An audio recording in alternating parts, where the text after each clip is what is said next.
negative, but let's see where it is. Okay, let's talk about Axis Bank as well. That's the big nifty loser.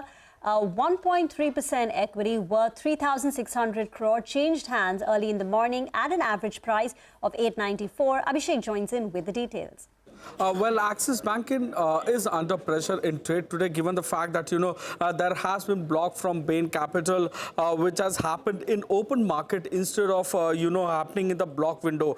So Bain is still left with a 3% stake in the bank. The supply overhang from other large holders like Suti is always there, given the fact that Suti also holds about 1.55% in the bank. Stock has moved over the last 1 month by about 20% in terms of the positive side. There has been few upgrades also coming in from brokerages post the Q2 FY23 numbers that Axis Bank came out, like JP Morgan, who had upgraded the stock to overweight, target price raised to 990 from 780. Valuations, they say, are below peer group, and hence they did recommend the stock.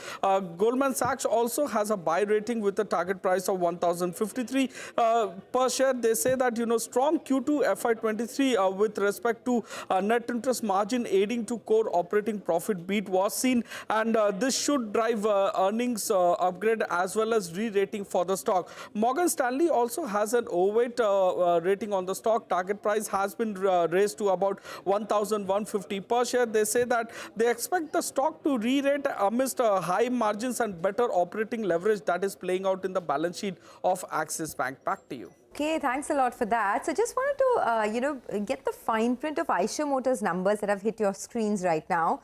Now, the commercial vehicle sales has been announced, and in that, the